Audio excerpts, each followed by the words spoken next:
It's motherfucking 420. Smoking big spliffs on air. The doobies. Doobie. No, actually, we're not. I am drinking a beer, and you have a fresh water. A water. A nice clear water. A clear, not even a good water. A fucking Sam's Pure Life. Yeah. Is it even Pure Life, or is it just purified? Just no, Sam's Purified. It's Sam's toilet water. Dookie. No, it's back of the toilet, so it's Yeah. not as bad. Yeah. Comes from behind. That's the stuff that's in the tank. Yeah, that's the. It's not out of the balls from the tank. Yeah, from the tank. Those people clean the bowl, they never clean the tank. Yeah.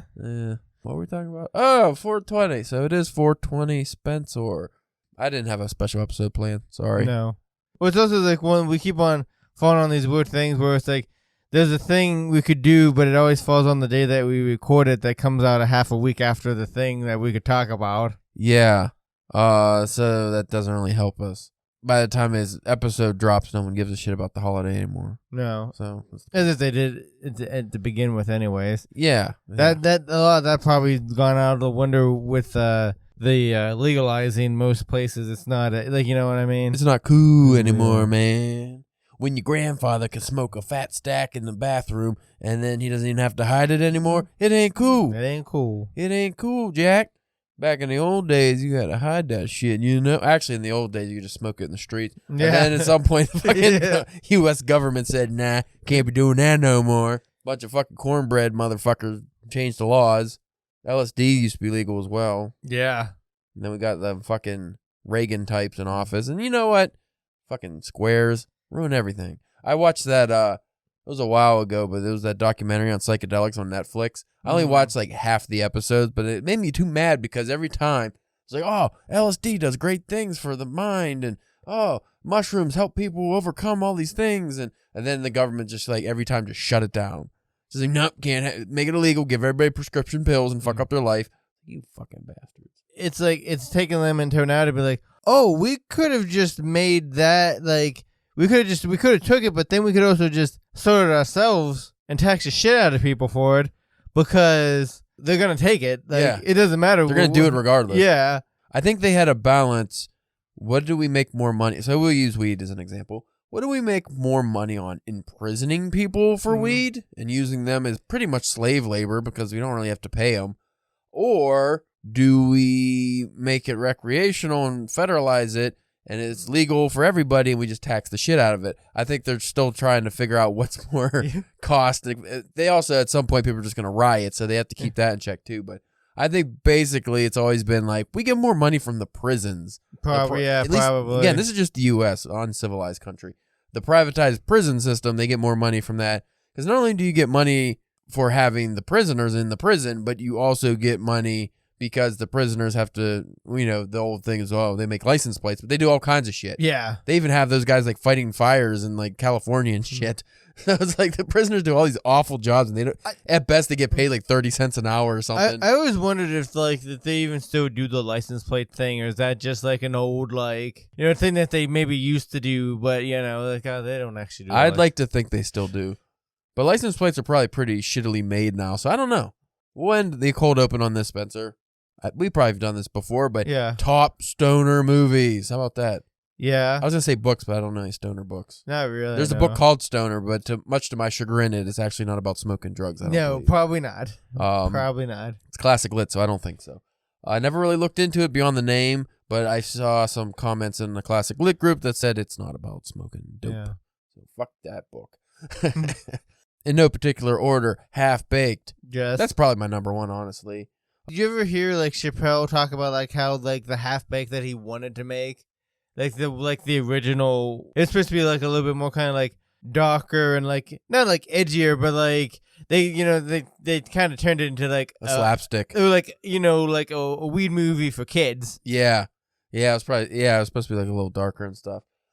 A more recent edition, which is sad because I feel like this is 20 years old now. Pineapple Express. Yeah, that's got to be at least what 15 years old or something. Oh my god, yeah, probably.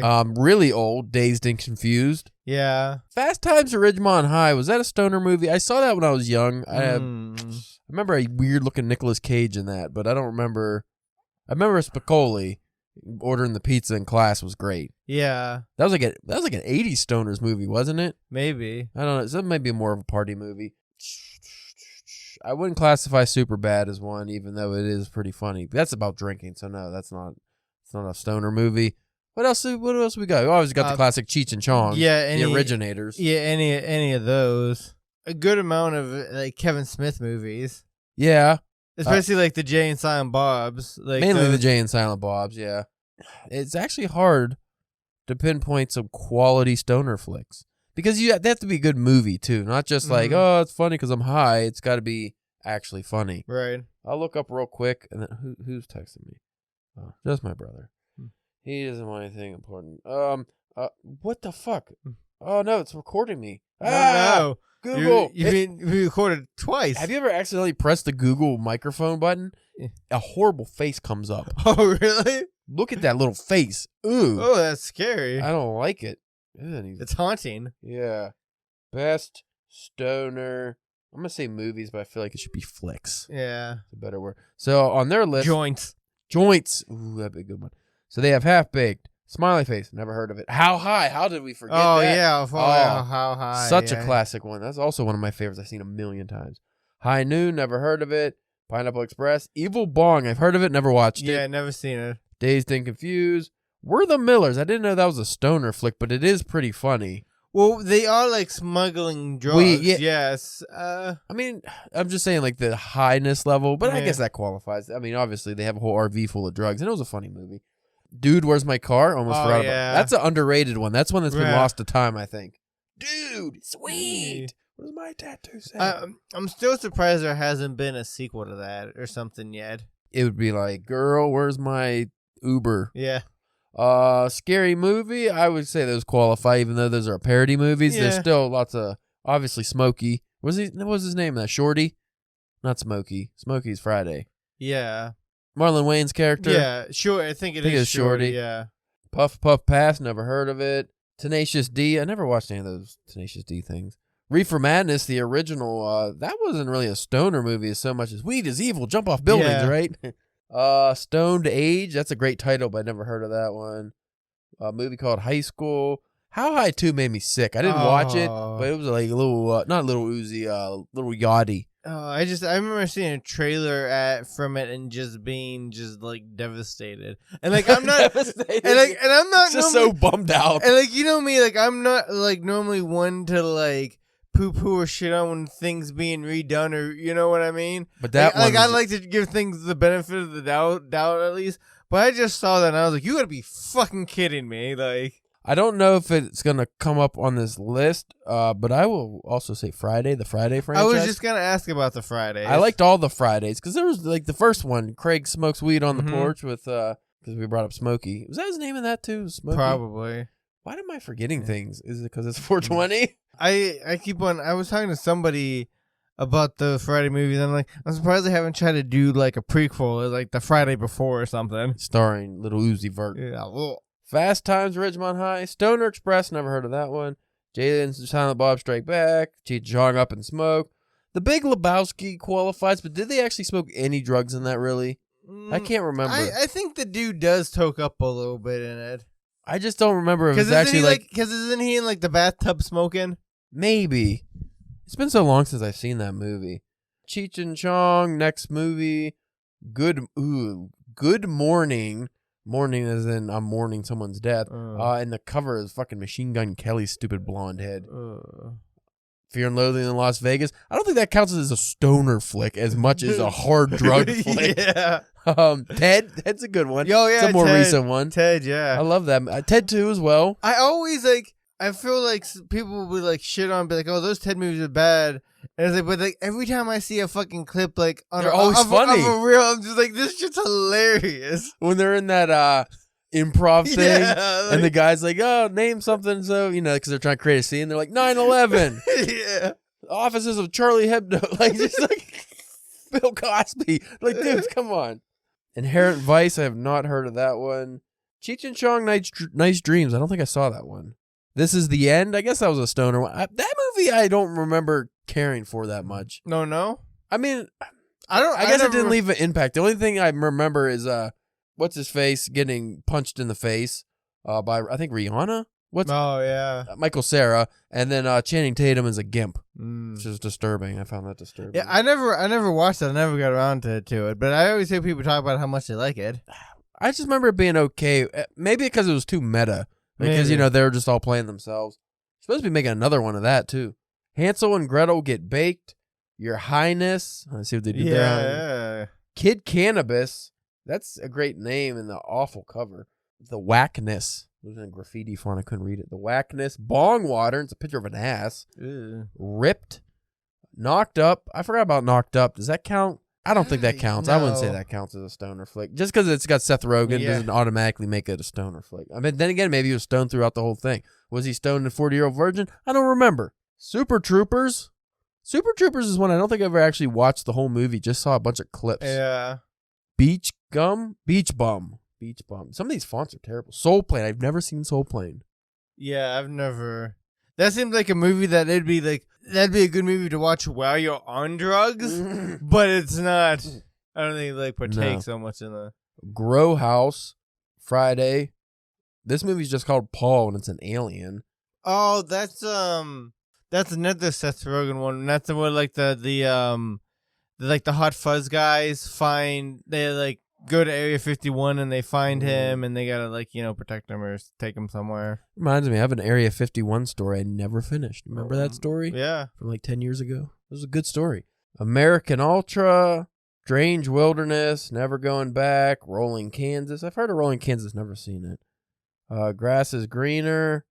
That's Method Man and Snoop Dogg. Is that what that looks like to me? Why haven't I heard of that one? Humboldt County. Harold and Kumar Go to White Castle. Oh, yeah. That's a classic one, too. Yeah. One forgotten in time, I think. Yeah, I'm surprised it's that far down on the list. I think it was the sequel. I think there's 2 sequels and they were fucking terrible. The second one wasn't so bad. The third one, I think. It was in 3D. Maybe. Yeah, they got too slapstick. Mm-hmm. The first one was borderline because at the end they end up riding like a Cheeto or something in the woods. Anyway, next Friday and True Romance. That's a odd. That was a pretty big list. Yeah, that was just Google. Ugh. So those are the top stoner movies. What are you watching tonight, Spencer? The inside of my eyelids. That's what I'm watching. Yeah. When I get a good night's rest. We'll be back. 2 to 3 hours of rest every night that I get. Yeah, interrupted rest. We'll be back after this music. Enjoy. And maybe today, just for today, I'll have the extended DPW intro music for the outro. Because it's 3 minutes long. So people get their, woo. You're just trying to pad the episode. Shut up. Yeah.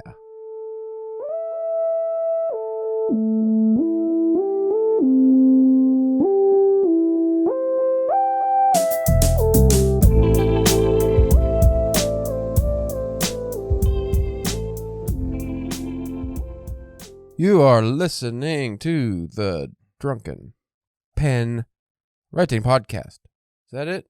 Is that what it is? I do believe that's the name. This isn't the wrestling one or the video game one or No. the weapons one or No. the samurai one or got a lot of podcasts people don't know about. Life hacks, how to be a man in the 21st century. Survival's guide for the I don't know what I'm talking about. I am your host with the most beer in me. Caleb James, that's my name. Don't wear it out. With me today, this one was much deliberation. I let Spencer choose his own city, and then he kept saying a bunch of fucking words that messed me up. I was only trying to help. But I'm going to go nice with this one. You, Spencer, the Wichita Wombat Washer Church. Ooh. Washing Wombat. That's a good service. Yeah. Provided by Spencer Church from Wichita. Yes. Did you say Wichita because of Zombieland? No. No? I was trying to think of something weird that would maybe be difficult for you to work with. I was just trying to, because it's a 420 episode, I was trying to stay away from weed things. Yeah, oh yeah. You could have been the Wake and Baker, the weed. Yeah, I wasn't thinking about that. Yeah, so it was just because you picked the W word. We're going to keep it light and sassy today and do the thing I said we weren't going to do. 10 books for stoners you should read. And I picked this because it's from stonerthings.com. So they should probably know. They should know. And also, like our stoner brethren, this is a very minimalistic list, so I don't have to do a lot of work here. You know what the first one is, Spencer? I actually said it because I saw it on another list before we got on air. I think I do, but tell the listeners. Number 1 on this list, Electric Kool-Aid Acid Test by Tom Wolfe. It has a funky cover, too, and the fucking name is rad. And I kind of want to watch, or I want to read that now.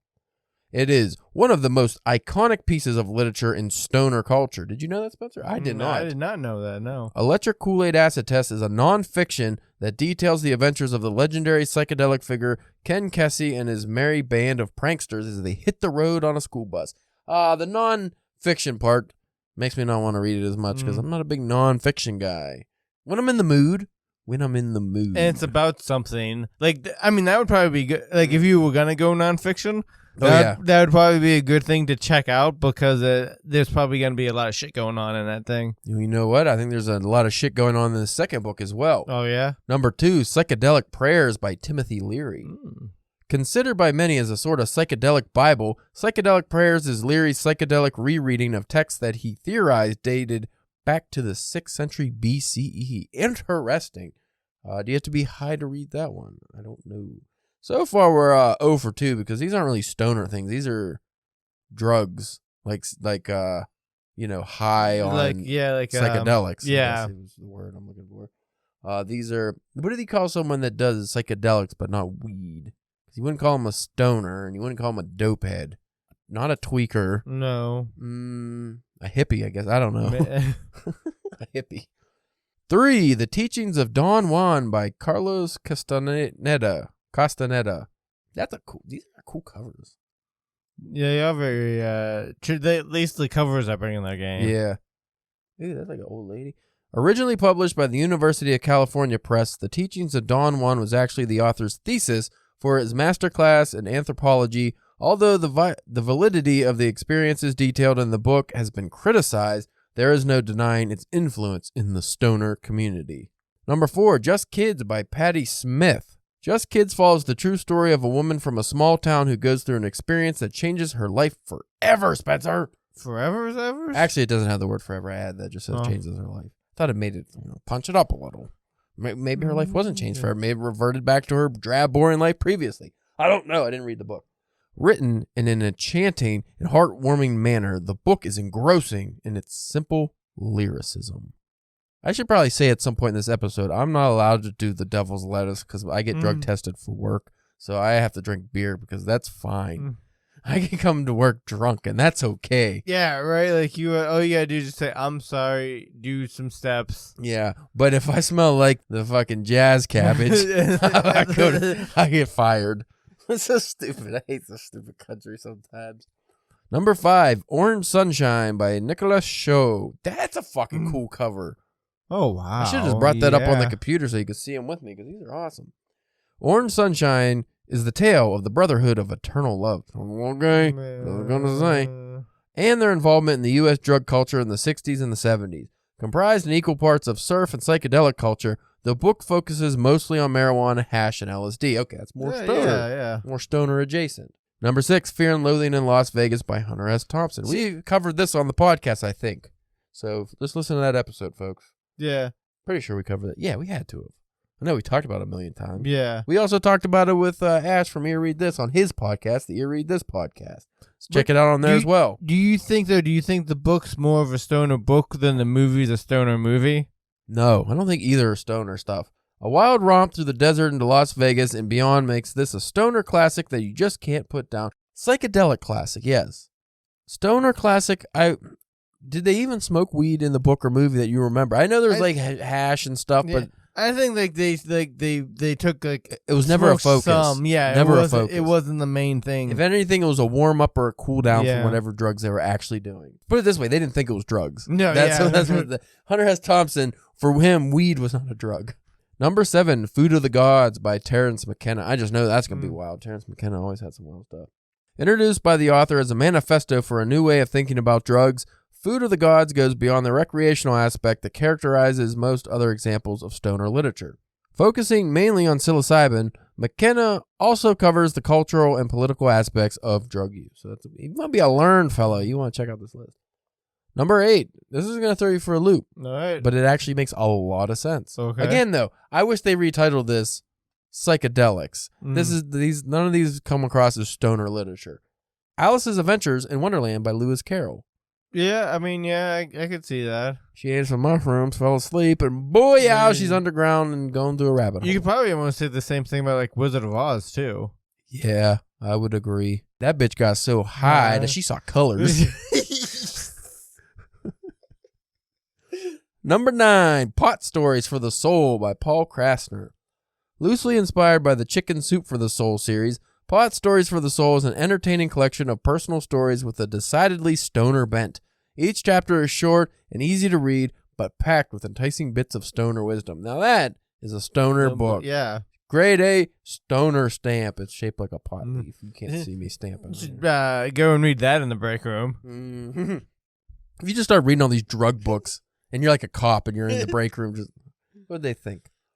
Number 10, Mr. Nice, an autobiographical. I didn't say that word right at all. Wow. Mr. Nice, an autobiography by Howard Marks. The problem is I said auto-bi, and I was going to say biographical, and once I hit the it's over. So I just kept going. I don't like that cover at all. I don't like that guy's face. No, that's very... Too much face. Too much Jay Leno. Early 70s Jay Leno. Covering the author's own adventures as a marijuana smuggler, great start. Yeah. Mr. Nice is remarkable and only for the fact that the author was responsible for the transport of more than 30 tons of weed throughout his illustrious career. That actually sounds great. It kind of sounds like the blow guy. Oh, no, but was he? Cocaine. Cocaine, yeah. It's cocaine. Cocaine. There's a Clint Eastwood movie I never saw, but Should the Mule. Oh, yeah. Where I think he's a drug smuggler and he's like 90. That sounds like that, kind of. A little bit, yeah.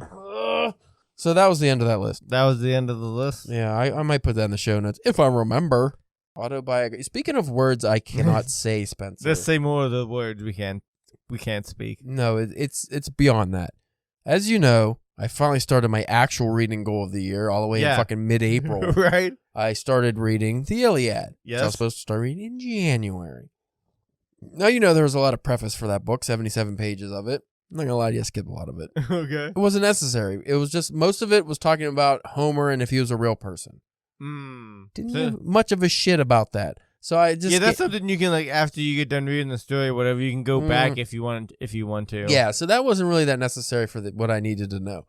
So I read some of the translation info, and I read the Greek pronunciation guide stuff. Now, you know me, Spencer. I read the fucking Silmarillion. Yeah. Homer's The Iliad starts off, fun story about war. Okay. Lots of gods. Yeah. Lots of chaos ensuing or whatever. Sounds like in things that would be enjoyable. It's broken up not in chapters, but books. So chapter 1, chapter 2, chapter 3 is book 1, book 2, book 3. And it goes on for like 27 of those. All right. Whatever. Are they big? 20, 30, 40 pages. I don't know. It's not bad. It's not a hard read when it comes to that. I almost gave up, though, at the end of book 2 for like 20 pages.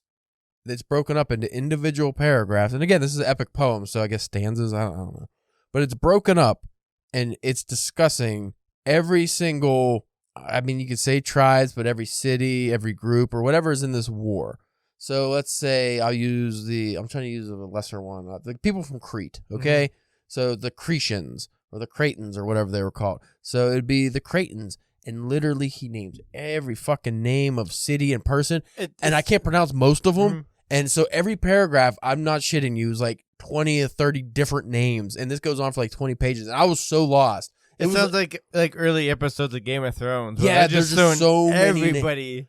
Literally, I probably got introduced to 500 characters and 5,000 nations. I was like, I don't know what's going on now. It was very hard to just get through that. And like I said, I read the Silmarillion, and it made the pronunciation guide for that easy. You might, like, with that, you might have to see if you can find like a podcast you can. No. Here's the thing. That's actually a good idea. I might do that because that's what I was going to do with Ulysses. I have a couple of different like read along guide, like people. I actually found a channel that does like not a live reading, but like episodes. So every chapter they like read it like it's a play. So, but you could go like line by line. So I think I might either read along with that or read it, then listen to a chapter, to better understand it. But that's a good idea for the Iliad if I could find a podcast, even just talking about it. But I did finally get beyond that, and I read chapter 3, and I'm on 4 now.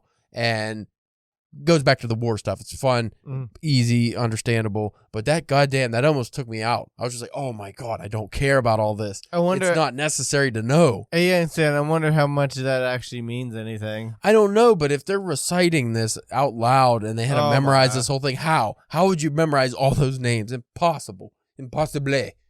So I wasn't a big fan of that, but I did find another information. I'm not just fluffing this episode by talking about it. Shut up, Spencer. I did find another chunk of information that made me very happy. So, my goal, like the first 3 books I was going to read, the Iliad, the Aeneid by Virgil, and then the Odyssey, which is also by Homer. Because the Aeneid takes place also in the Trojan War, but I think it's about a character who, after the war's over, he goes like to Italy, and then it's like his adventure. I thought I would have to read, the Iliad, the Aeneid, and the Odyssey. And the only one I want to read is the Odyssey. Yeah. That's the awesome one.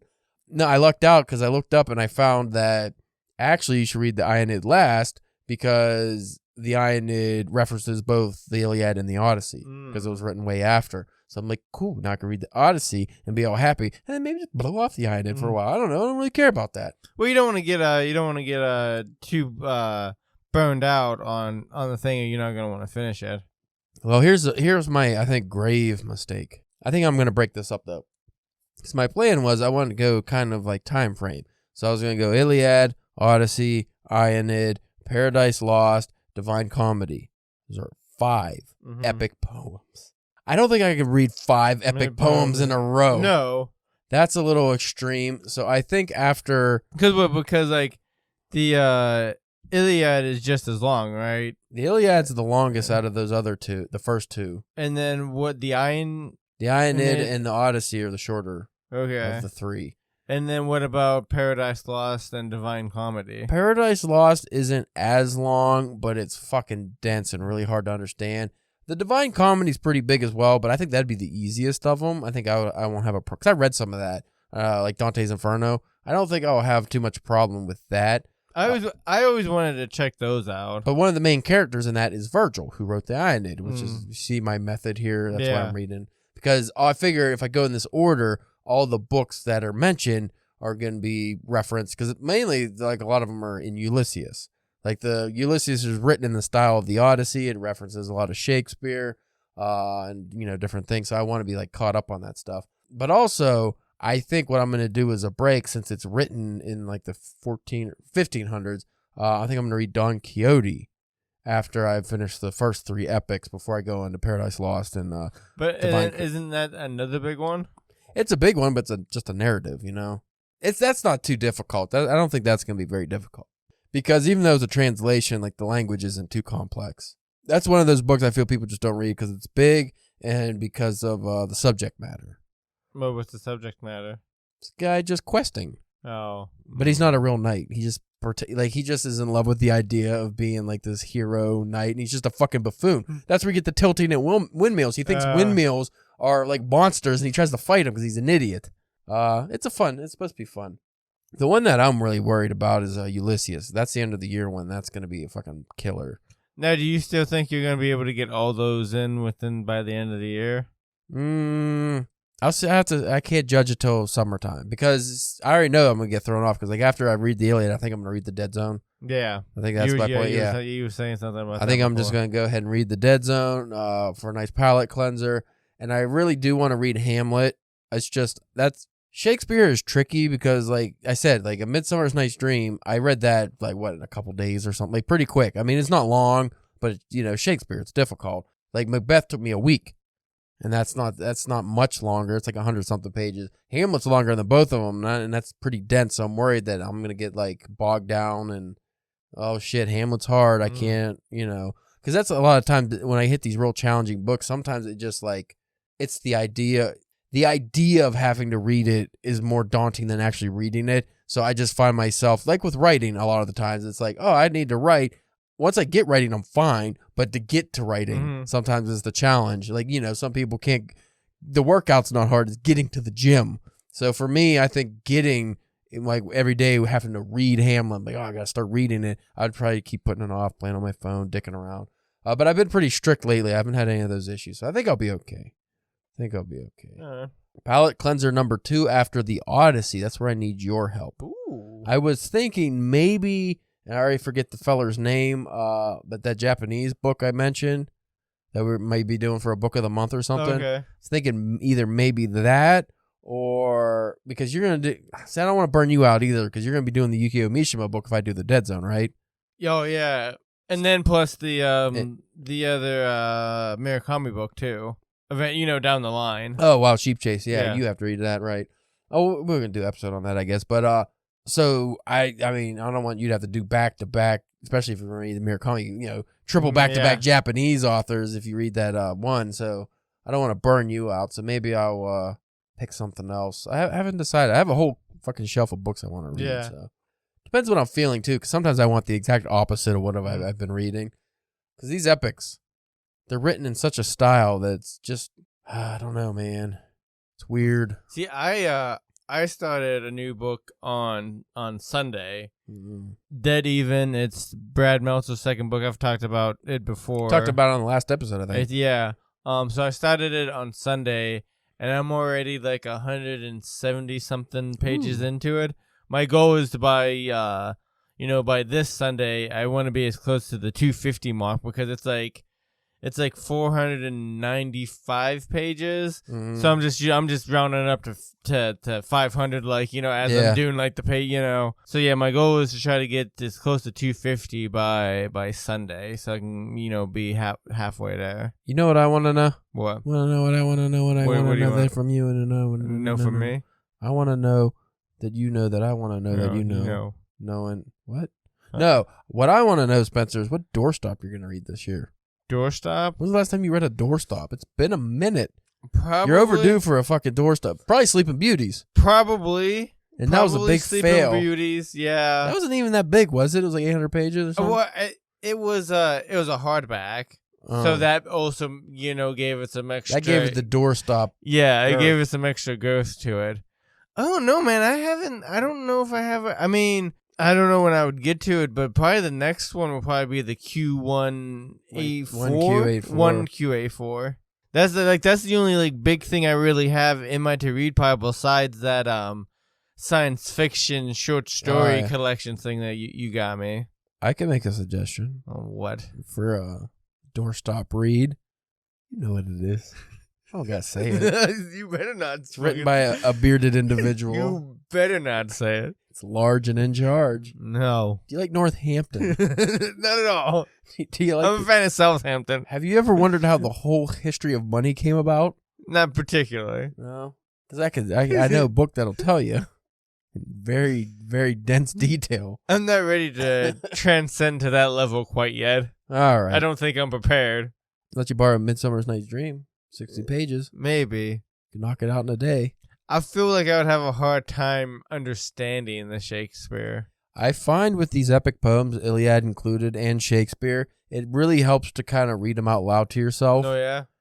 Because the language, it's more understandable, and especially the jokes like in Shakespeare, they seem to come alive better when you're reading them out loud, or if you listen to someone read them. Like I said, I might even revisit that if I could find a good reading online to read along with it. I think that will really be a good idea. Yeah. I think that really helps because I don't know about you, but when it comes to this kind of stuff, also it bogs me down, which I have had with the Silmarillion as well, is when I can't pronounce the words. Yeah. And if it's a name that comes up fucking repeatedly and I can't pronounce it, I don't know how it's pronounced, and I pronounce it different every time in my own head. I find at least if I say it out loud, even if it's a wrong pronunciation, I stick with it. Yeah. And then I'm not bogged down anymore. So, there's the fucking Iliad, there's so many different spellings of the fucking weird names, and it's like, I don't know. Like, okay, we'll use Heracles as an example. I think it's Hercules, right? It's pronounced Heracles, and that's how it's spelled in the book. But if I read something that was about him constantly, but if I didn't know how to pronounce his name, is it Hercules? Hercules? If I kept thinking every time I read it, but if I said out loud Heracles, okay, that's the name. Even if it was wrong, that's the name. It sticks. Yeah, it's one of those situations where I'm renaming all these characters to names that I can understand. Yeah, I learned that. This guy's Steve now. The Japanese fiction, I learned that early on because it's like sometimes these names, the way, even if I know how to pronounce how it should be pronounced, they're not pronounced that way. So I'm just like, yeah, fuck it. I'll just pronounce it wrong the whole time. But then when we talk about it on air or something, that's when you feel like a big dummy. What was it I did that with? I read the whole thing and the name was wrong the whole time. Oh, it was an Amish name. Oh. What the fuck did we read that had an Amish name? Oh, that was recently. It wasn't that long ago. Oh, shit. It was the Kurt Vonnegut book. The character what was the main character's name? I kept calling him, it was Malachi. Yeah. The whole time I read it, because I phonetically pronounced it Marachi. So the whole book, I never read it out loud. So the whole book, I just called him Marachi in my head. And then we talked about it online. But luckily, I watched a video about it first. I was like, Malachi. I was like, who the fuck was Malachi? And then you said Malachi. And I was like, oh my God, am I an idiot? And I looked, I was like, that's Malachi, not Marachi. No, it was Malachi. Malachi. I kept calling him Malachi in my head. I was like, that's not right. I'm a fool. I'm a goddamn fool. Yeah. Also, writing's been hard. Shut up. Yeah. Haven't been doing very good. I got a couple hundred words the other day, but that's it. I had some days where I really had all the time in the world and I didn't do it at all. Not a single. Yesterday, Monday, too, because I did all my podcast stuff on the weekend. And then I forgot to schedule the podcast for Tuesday, even though I did all the shit for it. So it still came out late on Tuesday. But Monday, Tuesday, Wednesday, did nothing. Sat outside, read a little bit of the Iliad. Did not even do that well. Did nothing. Had all the time in the world to write. Brought my laptop upstairs to write. Set it down and never opened it. I'm a fucking loser. A phony. I'm a fraud. A big phony. I'm a phony. I'm a fraud. People would be ashamed of me. And a frog. A frog? Yeah. Ribbit. So anyway, folks, that's it. I don't want to talk no more. No.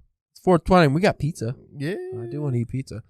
We thank you for listening. If you want to check out the DPW profiles, you can go Twitter, Instagram, Facebook, YouTube at DPW Podcast. Spencer's OnlyFans, the Wichita Wombat Washer Church.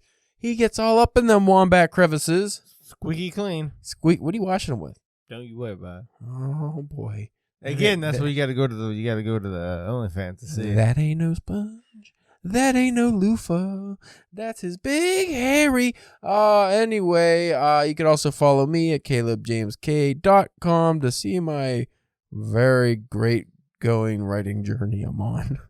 It's going so well. I will have more stories out on there soon. The rejections have stopped coming, but so have acceptances. Fucking so is life. So we wish you, even though it's delayed, we hope you had a great 420 if you celebrate that. If not, we hope April has treated you all right. We will check you next week with probably a real episode. We should probably try. I think I mentioned off air that I canceled Neil Gaiman. Yeah. No more guests for a while. No more guests. He reached out and I said... We have to wait. He reached out to me and I said... No, I would love to. We just can't fit you in at the moment. You just gotta wait, bro. Maybe next year. Maybe at the end of summer. I don't know. We'll see. When you get something new coming out, maybe we can squeeze you in then if you got something new coming out. We had this guy, I think Stephen Kang or something. He tried to get on. I didn't even know who he was. I said, fuck off, dude. He said he wrote a book called, I don't know, The Shining or The Stand. Fucking some garbage. Something with an S. Anyway, yeah. Something with a tower.